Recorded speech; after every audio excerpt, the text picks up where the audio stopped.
Bah, en fait, moi, j'avais sorti des petits morceaux entre-temps. J'avais sorti un morceau avec P-Square, j'avais sorti un morceau avec Gradure. J'avais sorti un morceau où je m'amusais, là, j'ai mal au dos. Un clip que j'avais tourné avec Omar Sy à Los Angeles et on pouvait retrouver dans le clip MHD, Fally Ipupa. Et après, j'ai sorti un titre qui s'appelle Wakanda.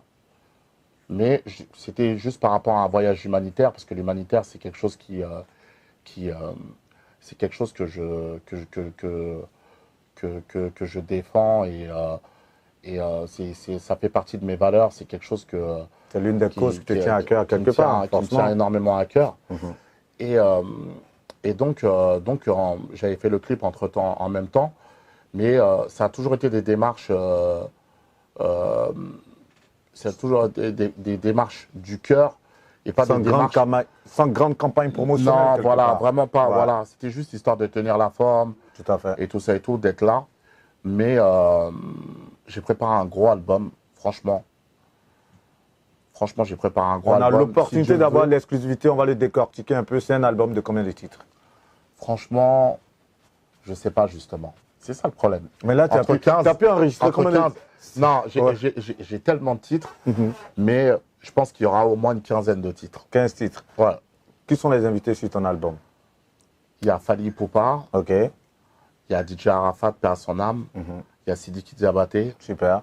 il y a Niska, Ok, il y a Petit Denis, Petit on nous l'a Denis. soufflé déjà. Fior de Bior, Ouais. Wally Sek. Un énorme casting. On est déjà au moins à 7 artistes sur 15 titres. Et j'ai un titre avec Sean Paul aussi, Wow. mais je sais pas si je vais le garder dans l'album. Bah, Parce pourquoi que ça pas? fait un moment que je l'ai, donc on va voir. J'ai plein de gros titres. J'ai plein de gros titres. Ça va être terrible. Ça va être terrible. Ça va être l'album 2020. Ça va être un des gros albums 2022 si Dieu le veut. Sur cet album-là, ton coup de cœur, c'est vrai qu'on n'a pas pu avoir l'opportunité de l'écouter. Ça devrait être le cas. Malheureusement, cette interview, on a pu la réaliser aujourd'hui Ouais, bien après sûr. combien de mois quand même de poursuite, je le jure. précise. Guillaume, Mais tranquille, on est ensemble. On est c'est ensemble. quoi ton coup de cœur sur l'album? En fait, mon coup de cœur, c'est l'album. Waouh. Mon coup de cœur, c'est l'album. L'intitulé, c'est quoi? Le titre éponyme De quoi? De l'album? de l'album, ouais. Africa is the future. Waouh. Non, là, je t'ai donné. Non, là, je t'ai donné. Non. Ah là, je laisse plus là. Non, l'album. Mon Afrique forever, Africa is the future. Ouais. Franchement, Africa is the future parce c'est qu'en le fait, futur, forcément. Ouais. l'Afrique, c'est le futur. L'Afrique, c'est le présent, c'est le futur. C'est la base.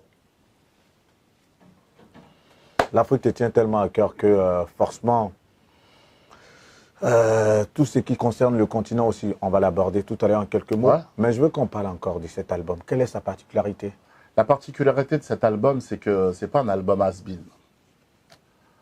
C'est un album qui est remis au goût du jour C'est avec pas- toutes les sonorités qu'on c'est pas peut un album- retrouver, en fait, c'est qui pas sont un- appréciées en ce moment. Exactement, parce qu'en fait, ce qui est très dur dans la musique, c'est qu'à un moment donné, quand tu as eu un petit moment d'absence ou un grand moment d'absence et que tu veux revenir, si tu reviens qu'on sent que tu as forcé, c'est pas bon.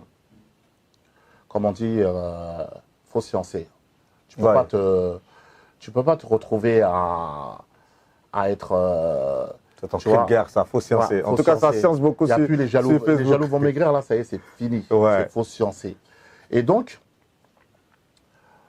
j'ai vraiment tout fait avec beaucoup de réflexion. Je me suis dit, voilà, l'album, il doit être comme ça, il doit sonner comme ça, je dois aborder tel thème, autre chose, et je suis vraiment fier. Mokobe vous donne rendez-vous. Un album éclectique, un album qui fera date, un album remis au goût du jour avec toutes les sonorités que vous appréciez, avec tous les couplets, tous les pamphlets, enfin tout ce que vous pouvez retrouver et que vous appréciez en ce moment avec les rappeurs. Comme il a dit, ce n'est pas un album has-been, c'est un album qui est d'actualité. Il vous donne rendez-vous pour 2022. Mais ça commence déjà, le premier titre qu'il va lancer, je crois c'est au mois de novembre. Tu nous l'as soufflé tout à l'heure. Faut sciencer. Donc le titre c'est Faut sciencer. Attends, novembre, décembre. Novembre, décembre. Attends, comme ça, il n'y a pas d'histoire. Voilà. Mais bientôt, Mais avant sachez la fin de l'année. que c'est dans quelques jours, il va débouler, on va dire, cette bombe musicale sur le marché du disque. Faut sciencer, Mokobe, nouvel album. On On en parle sur Actu People en exclusivité, s'il vous plaît. Le jeu donnera d'autres interviews. Dites que la première fois où Mokobe a parlé de cet album, c'était avec Guillaume Vergès pour Actu People. N'oubliez pas. Merci Dizzy Stone pour les grands signes. Ouais, de toutes les façons, j'ai toutes les caméras pour moi seul.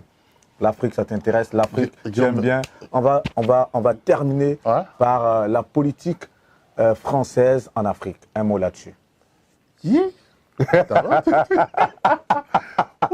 Ça, tu ne voyais pas ça venir. Tu as posé une vraie question. Hein. Ouais, c'est important parce qu'on sait que tu as un engagement social, tu es un leader d'opinion, forcément. Je vais être très honnête avec toi. Moi, j'étais invité au sommet France-Afrique. Ouais. Je n'ai pas été. J'ai pas été. J'ai pas été. Pour quelle raison? J'ai pas été parce qu'en fait, ça me parle pas. Ça me parle pas. Je pense qu'en vérité, il n'y a pas de débat. Il n'y a pas de débat dans le sens où, en fait, à un moment donné, cet esprit colonial, cette envie de nous faire comprendre qu'on est là pour nous aider, alors que on peut très bien s'aider tout seul. À un moment donné, il va falloir qu'on arrête. Il va falloir qu'on arrête. Il va falloir qu'on arrête. On peut être des partenaires dans la vie, on peut être des partenaires. On peut être des partenaires, on peut faire du business avec des gens qui n'ont